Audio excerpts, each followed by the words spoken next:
My wife cheated with an old flame at our college reunion. Her betrayal shattered our family, but I rebuilt my life, found peace and faced her one final time. I'm 57 years old, and I've been happily married to my sweetheart, whom we'll call Lucy, for 26 years. She wasn't just my wife, she was also my friend from college. We knew each other for a decade before tying the knot. We were friends for 2 years, then I pursued her romantically for another year. The rest of our years together were filled with beautiful moments. However, due to official circumstances, we had to live in different cities for several years.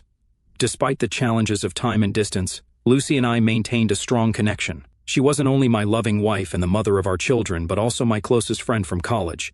She understood me like no one else, which is why her betrayal shook me to my core. Just last week, we attended our college's alumni meeting, an annual event dedicated to our graduation 35 years ago. It's a big event with famous singers and celebrities performing, eagerly anticipated by all alumni. This year, our group had the chance to reunite and see how our classmates had changed. Lucy and I were particularly excited because we were one of the few couples who found love in college and stayed together all these years. When we walked into the event, we were bursting with pride, ready to showcase our strong relationship. Little did I know that this excitement would lead me down a painful path. We relished reuniting with dear friends after many years apart. The atmosphere was lively and filled with laughter. We were savoring what felt like the height of happiness. But our joy was interrupted by the arrival of a familiar face.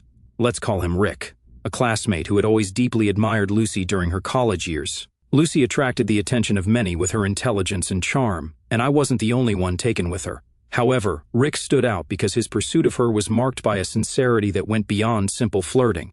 Despite Lucy's lack of interest, Rick was determined to win her over and wasn't willing to give up. He persistently pursued her throughout his college years, even after learning about our relationship and her love for me. I remained a confident partner, paying no heed to his advances because I knew our bond was strong. Rick and everyone else were well aware that Lucy was exceptional, but he continued to pursue her.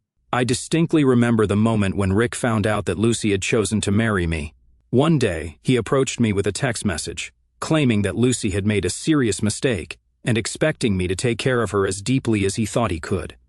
Lucy and I found his immaturity and idealism amusing and laughed it off. After that incident, we no longer crossed paths with Rick and heard nothing about him, assuming he had finally moved on. After all, 35 years had passed since college, and we had been married for 26 years. To our surprise, on the day of the reunion, Rick approached us again, fixated on the chapter of his life connected to Lucy. When he warmly embraced each of us, we reciprocated. But Lucy preferred a more reserved approach and chose to shake hands, as Rick's gaze unsettled her. Rick took a seat across from Lucy, and his unusual, intense gaze attracted everyone's attention in the room. Unable to bear the tension, I asked if he had brought his family to the reunion, hoping to change the subject. To my surprise, he told me that at 40, he had been briefly married, but was currently single. Rick admitted that his marriage had ended in divorce, and I expressed my sympathy. Unexpectedly, there was a bitter tone in his response. "Well, you should be sorry. After all, you stole my love."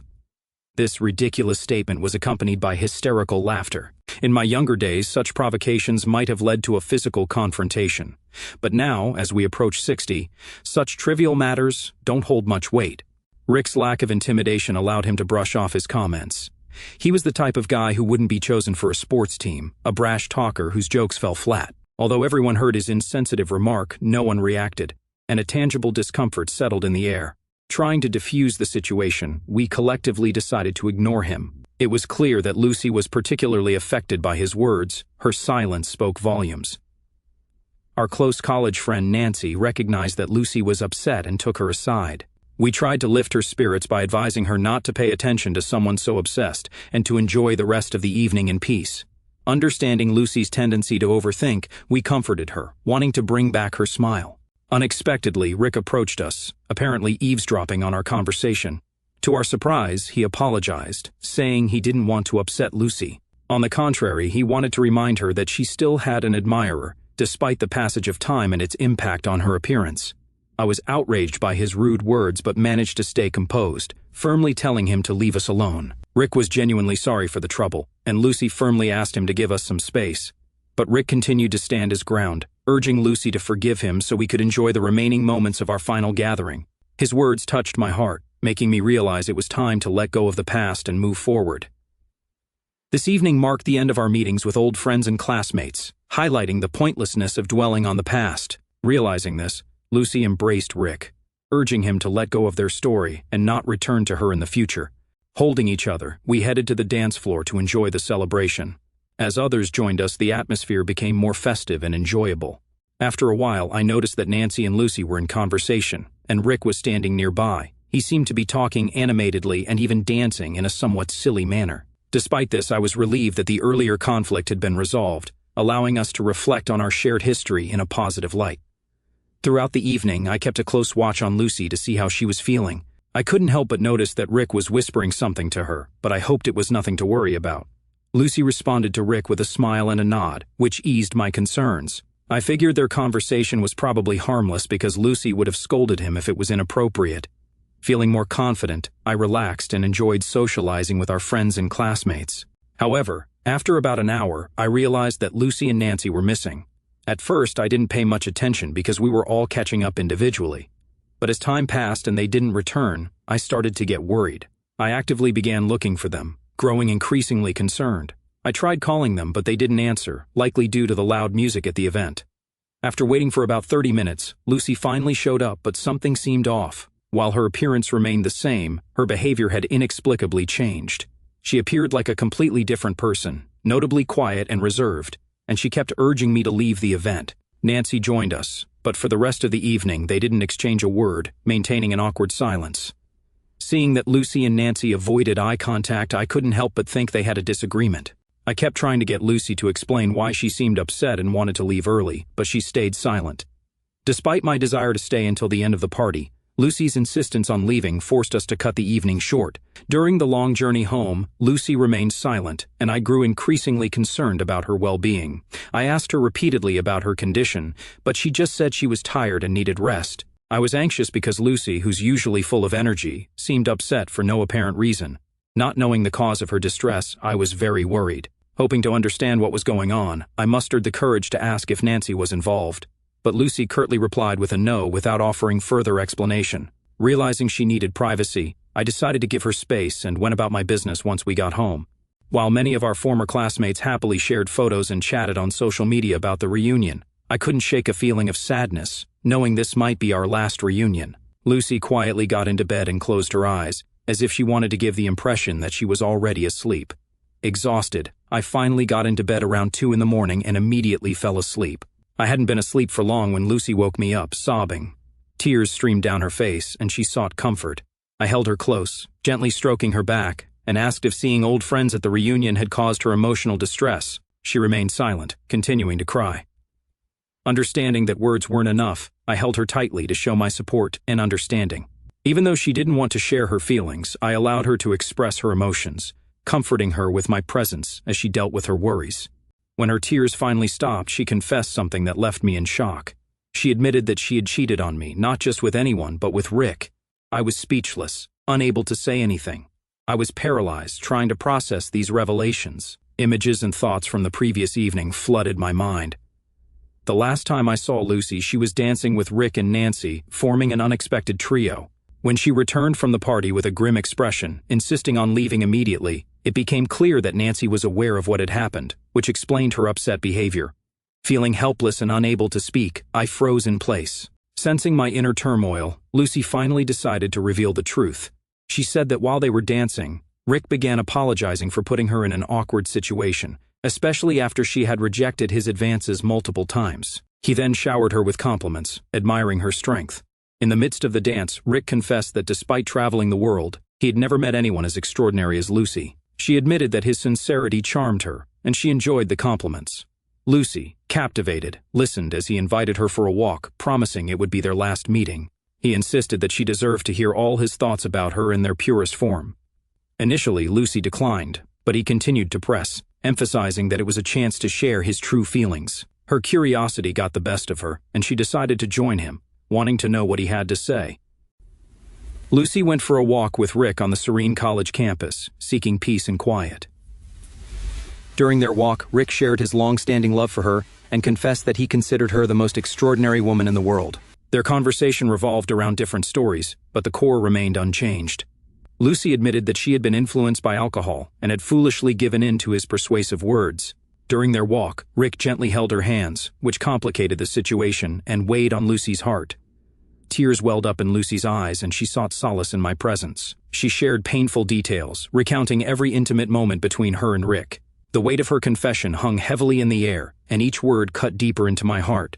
She went into excruciating detail, including the moment when guilt suddenly halted their actions, compelling her to push him away. I felt utterly powerless and couldn't respond to her desperate plea. Trying to gather my thoughts, I asked Lucy for some time alone. Despite my request, she continued to cry and beg for forgiveness. In an effort to console her, I suggested she rest a bit, promising we could discuss the issue in the morning. As she clung to me tightly, expressing her fear of losing our connection, I remained still with my eyes closed, lost in deep contemplation. My mind replayed the events, meticulously examining each detail until a particular moment stood out. I recalled Rick's unsettling, victorious smile when Lucy returned from their ill-fated meeting. At the time, I didn't grasp the significance of Rick's smile, but in hindsight, I realized it was a triumph on his face, as if he had finally won Lucy over. This realization flooded me with anger and disgust, overwhelming any self-pity. Sharing a bed with Lucy at that point became unbearable. After watching her fall into a deep sleep following hours of tearful sobbing, I quietly left the bed and hastily packed my laptop, wallet, and other essentials into a backpack. The weight of my emotions was heavier than ever as I made the painful decision to leave our home. Despite everything, I couldn't deny the truth. I still loved her. After 26 years of marriage, I couldn't fathom life without her. Our marriage had given us a wonderful family filled with love and cherished memories. But despite our strong bond, I knew I couldn't stay. Lucy knew me too well, and her persuasiveness would likely have deterred me from leaving if I stayed until morning. I sought refuge in a hotel and took the necessary steps to block her number and remove her from all social networks. Exhaustion overcame me as the sun rose, and I fell into a deep sleep. By 8 in the morning, my phone rang incessantly with calls from our children, who had no knowledge of the events between their parents. Lucy and I have 2 children, a 24-year-old son and a 21-year-old daughter, both currently attending college on the same campus. Reflecting on that fateful night, I now understand that my impulsive decision to leave Lucy had to be carefully planned. Pretending everything was normal after her betrayal was impossible. She was my best friend and the core of my soulmate. Trying to act or deceive her would be futile since she knew me better than anyone else. The idea of Lucy's betrayal had never crossed my mind, so I hadn't prepared a plan for how to handle such a situation. When the children began calling me, I was caught off guard, not knowing how to respond to the truth that shattered our family. Realizing I needed to speak to at least one of my children before taking further action, I turned to my son, who typically approaches situations more calmly and maturely. With a heavy heart, I informed him that his mother had cheated on me the previous night with someone from her past, an old lover, admirer, or maybe even a stalker. I explained that I needed time to sort things out and get my bearings. This revelation shocked him to the core. The idea that his own mother could act this way was incomprehensible, making the situation even more painful. Our family had been known for its strength and love, and we had always been proud of our close bond. Our children, relatives, and friends admired our relationship. Now, all of that had been shattered due to Lucy's actions. My son couldn't come to terms with the fact that his mother was capable of such behavior and kept insisting there must be some misunderstanding between us. Desperate for answers, he kept pressing me for details, trying to understand how and why her betrayal had occurred.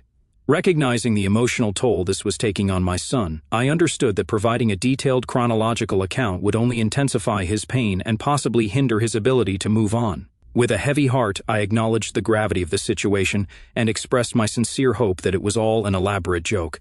Sadly, I had to tell him that his mother had indeed confessed to her infidelity. Although he was 24 years old and had experienced heartbreak before, this betrayal hit him hard.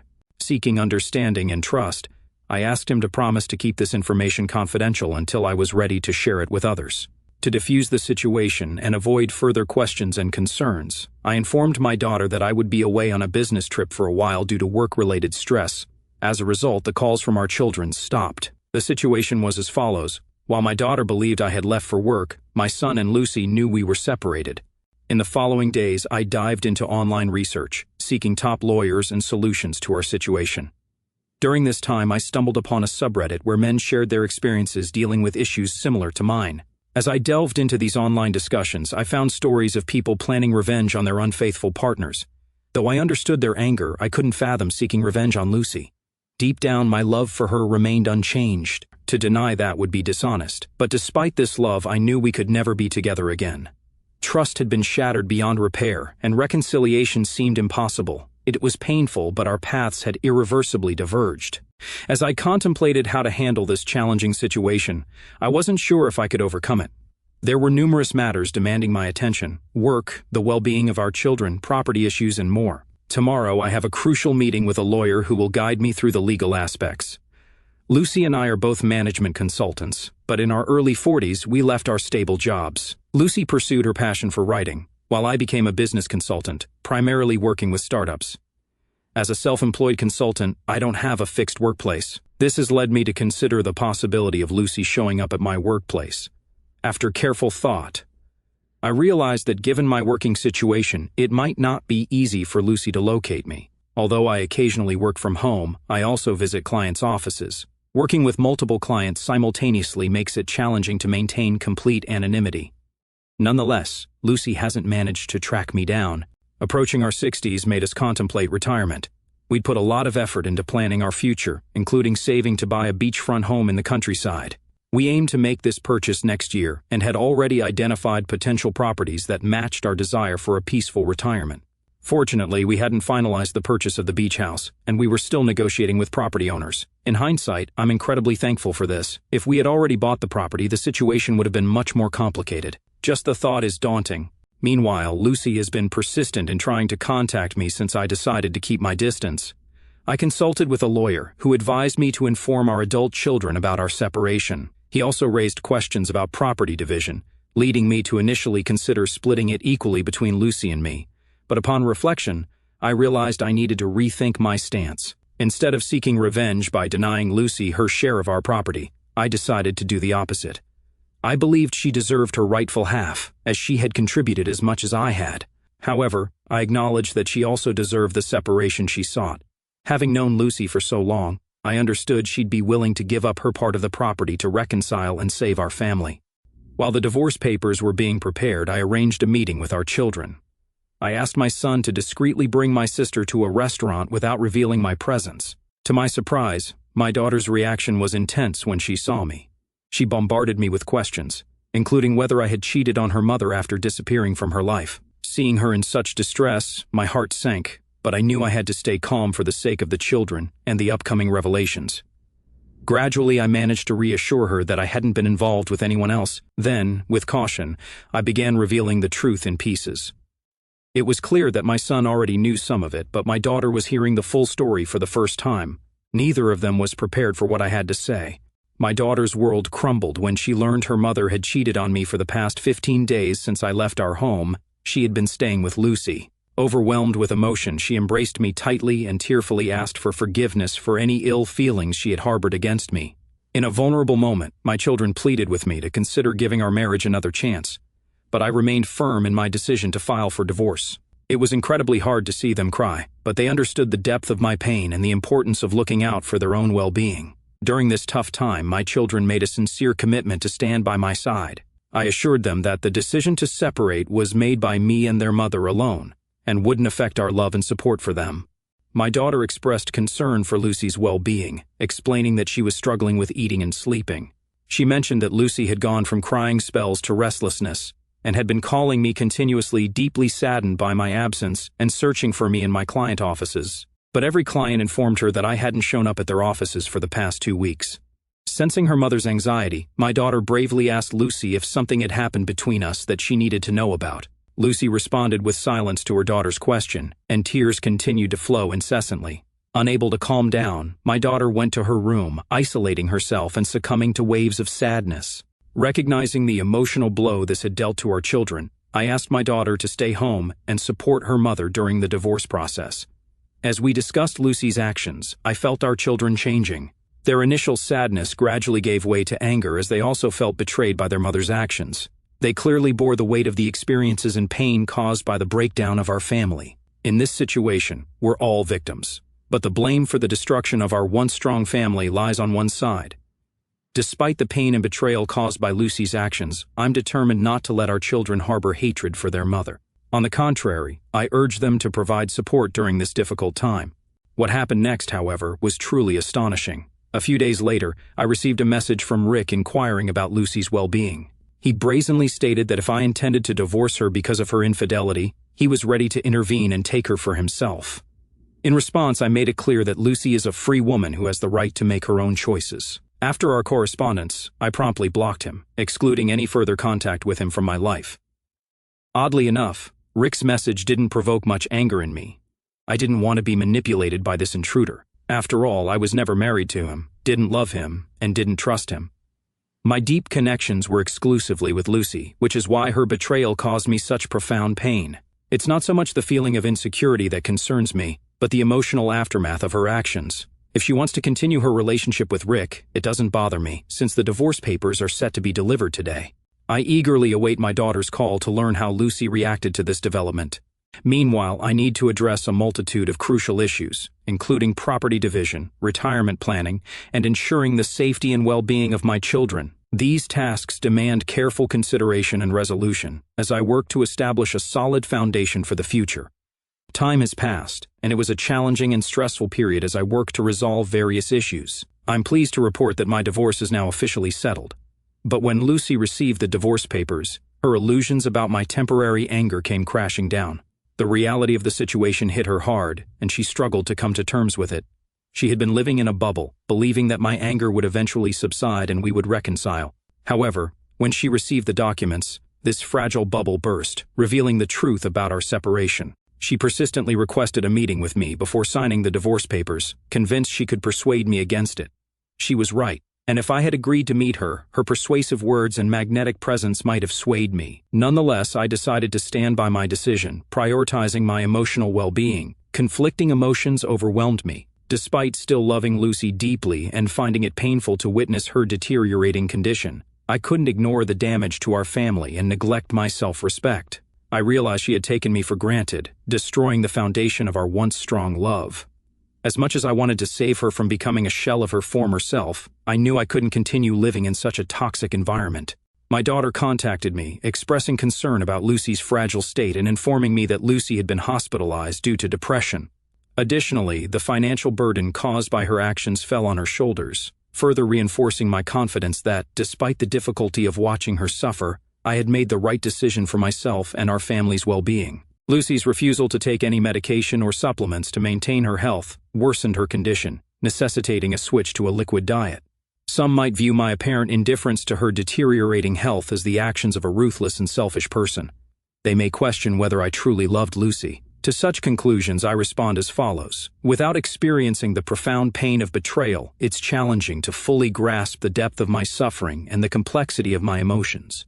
Describing my love for Lucy as mere adoration would be an understatement. I cherished her, worshipped the ground she walked on, and was her biggest fan and soulmate. After nearly 3 decades together, she wasn't just the love of my life, but also the mother of our children.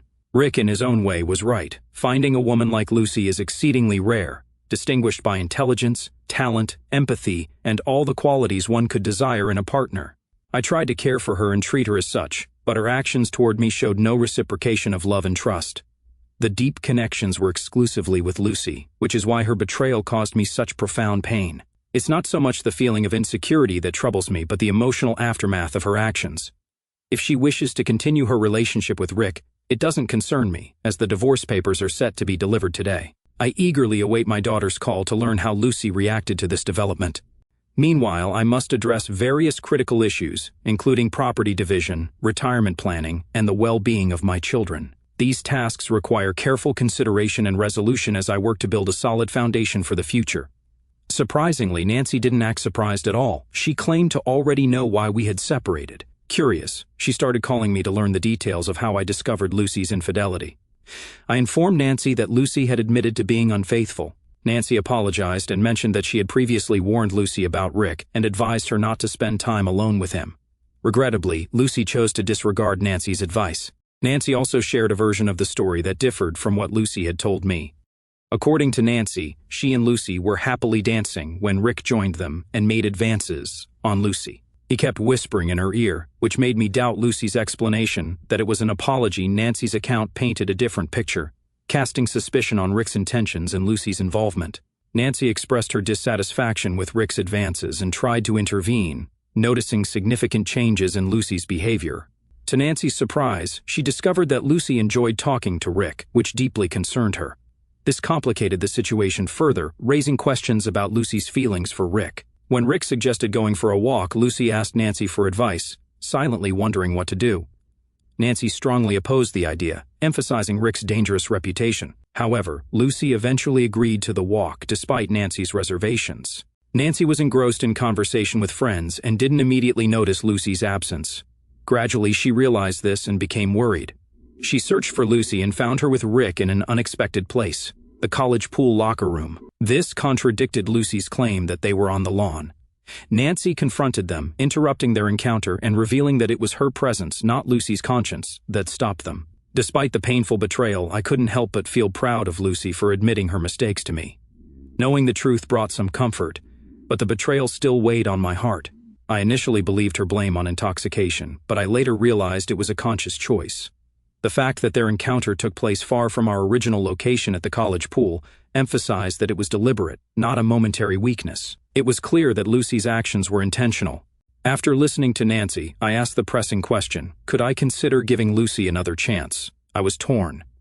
Lucy had confessed, but Nancy's revelation of the differing versions added complexity. Lucy's deception left me in emotional shock.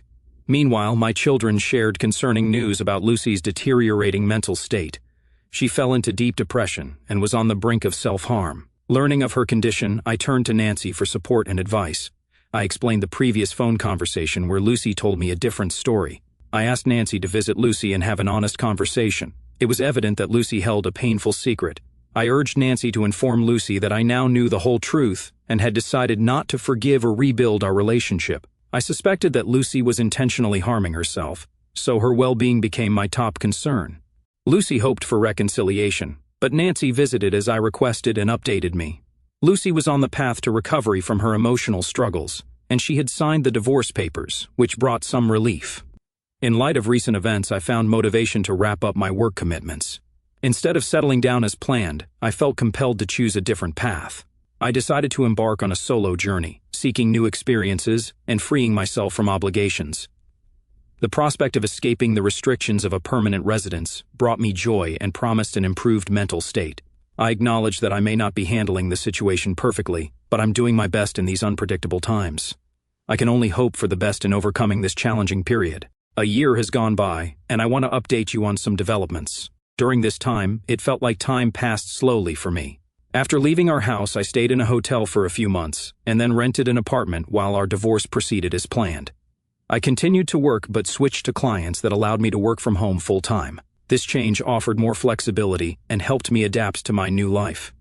Concerning our property division, Lucy received 50% of the money we had saved for our retirement home. Though it was tough to part with that money, I understood the importance of a fair split. During our divorce, to ensure a fair distribution of the remaining 50%, which is rightfully mine, I decided to share it between my two children. They are old enough and independent, so having access to these funds can be useful for them. As for Lucy, she's still undergoing therapy to deal with her emotional issues. Nancy stays in touch with her and occasionally asks about my well-being. During a conversation with Nancy, she shared unexpected information about Lucy. It's crucial to handle this information cautiously, as Nancy still supports Lucy. Nevertheless, I'm willing to hear her perspective. It turns out that, despite what I thought, there are reasons to be skeptical about how well I know Lucy. I held Lucy in high regard, considering her strong and determined, but it appears that loneliness may have influenced her decisions. According to what I learned, Lucy began communicating with Rick, and he reciprocated her feelings. Their relationship appeared to be flourishing until he found out about our impending divorce. Once Rick learned about the divorce, his behavior took an unexpected turn. He distanced himself from Lucy, leaving her confused and heartbroken. Despite her efforts to remind him of his previous expressions of love, he claimed his intentions were only for a casual encounter. He admitted he didn't want a long-term emotional relationship or marriage due to her strong-willed nature. This revelation left Lucy feeling betrayed and shattered her image of Rick's intentions.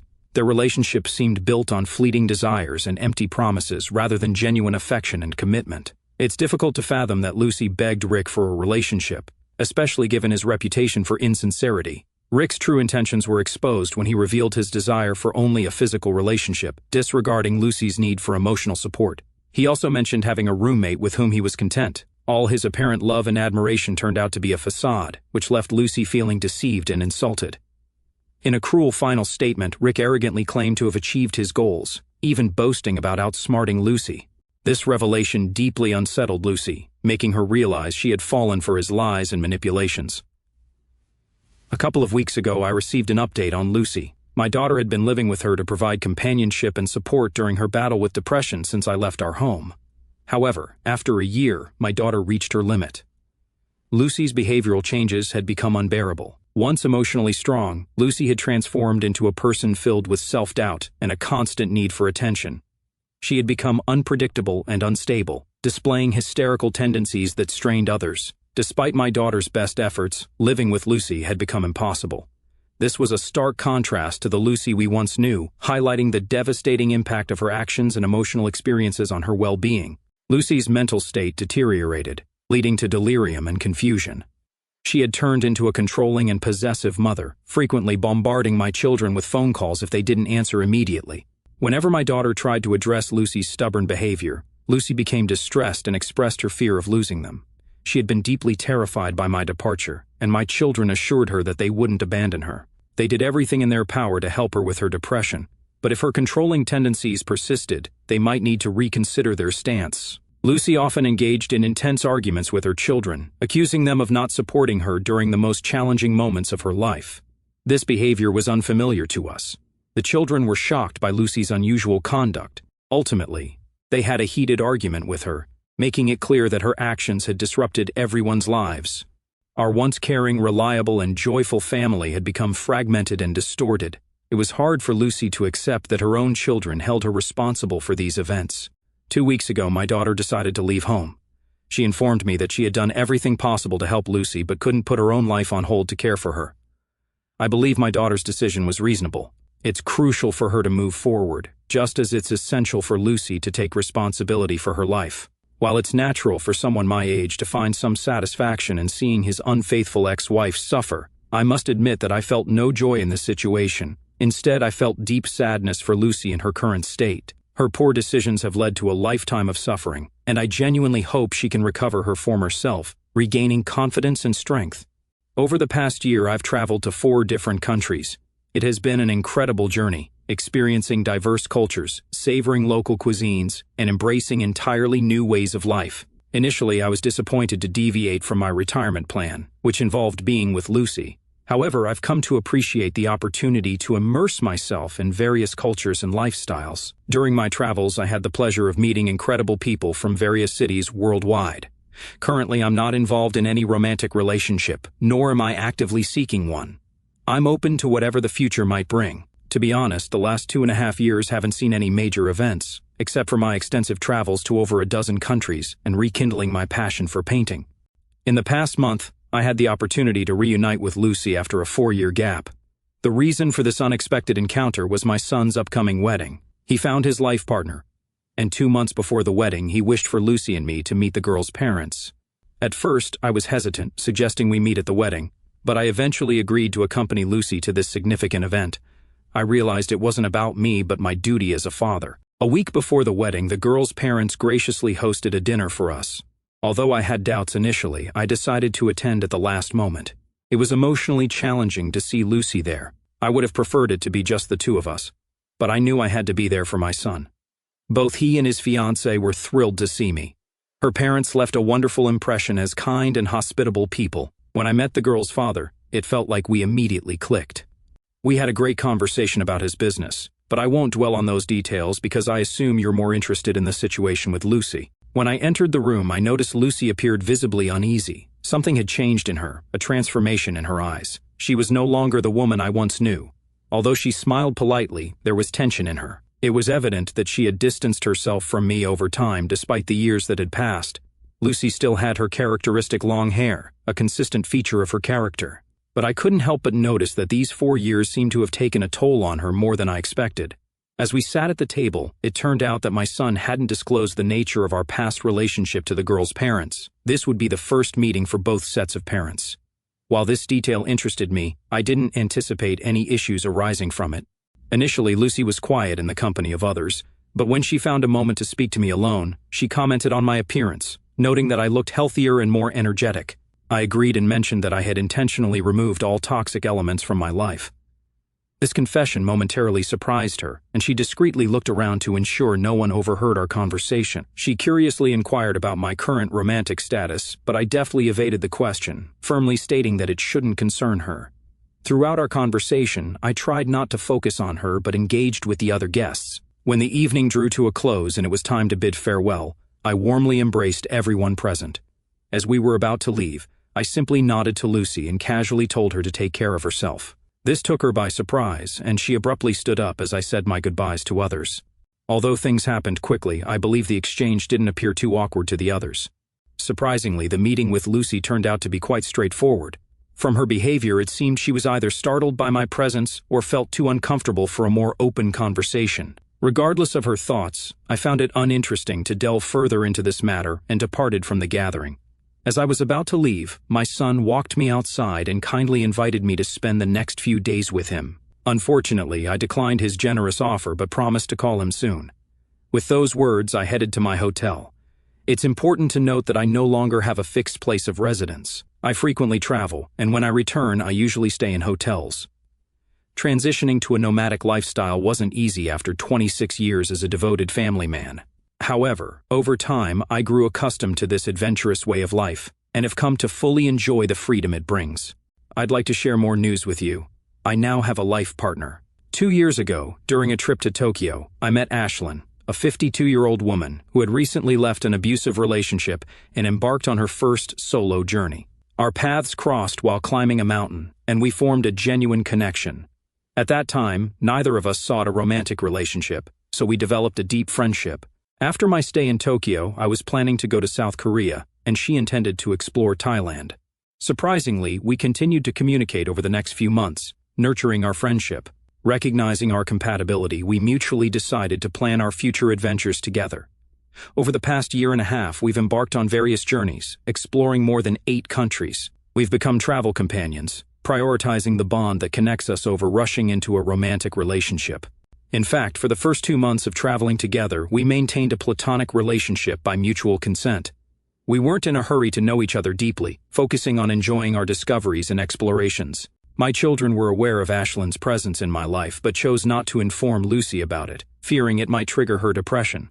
Upon arriving at the hotel, I phoned my son to explain why I declined his offer to stay with him. I told him that Ashlyn had joined me on this trip, and it wouldn't be fair to leave her alone.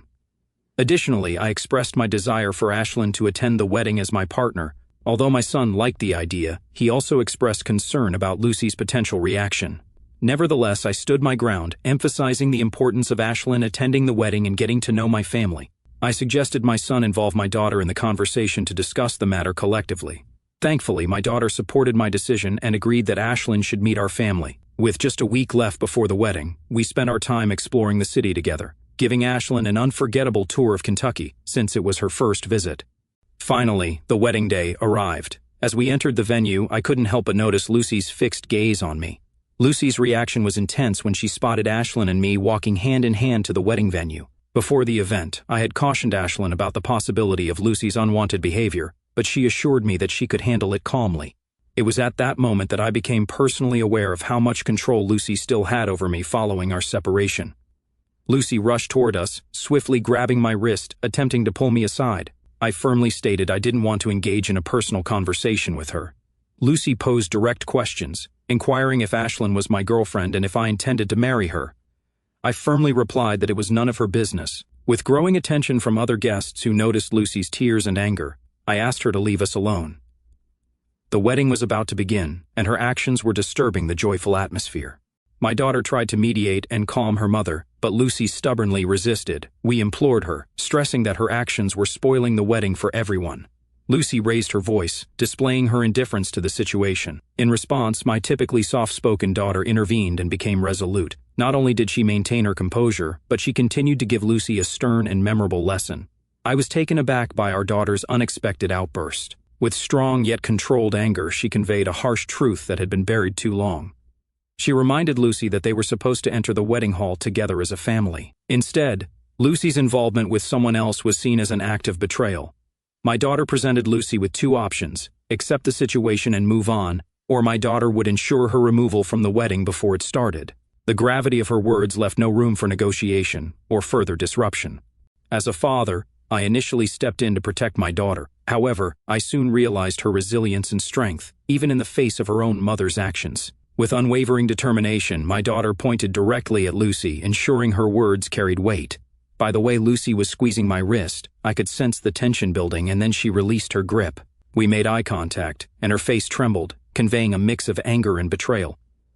After a few moments of silence, Lucy turned and left without acknowledging Ashlyn. To my surprise and relief, my daughter took the initiative to apologize to Ashlyn on Lucy's behalf.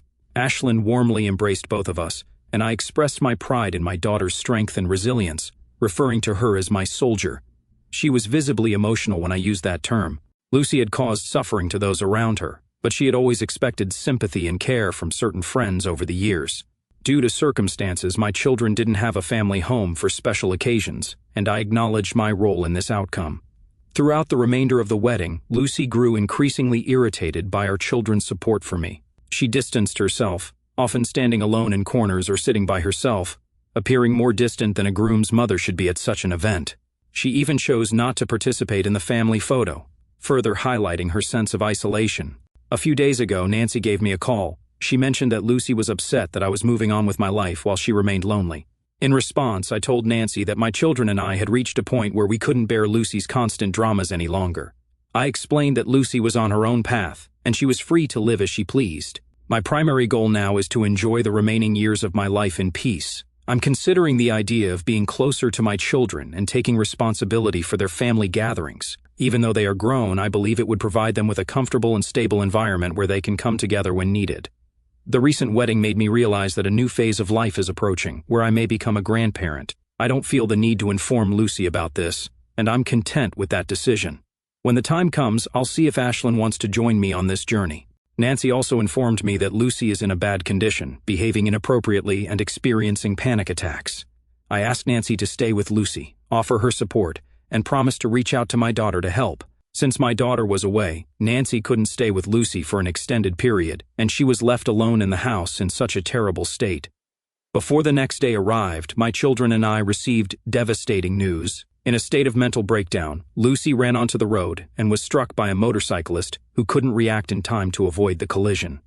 Lucy, the love of my life and the mother of my children, passed away instantly. It's really difficult for me to talk about it. Her body was terribly injured, resembling a disassembled doll. While I might blame myself for insisting on bringing my new partner to my son's wedding, we couldn't have continued to endure Lucy's manipulations for the rest of our lives. It all began with her betrayal, and no one is at fault for the path she chose.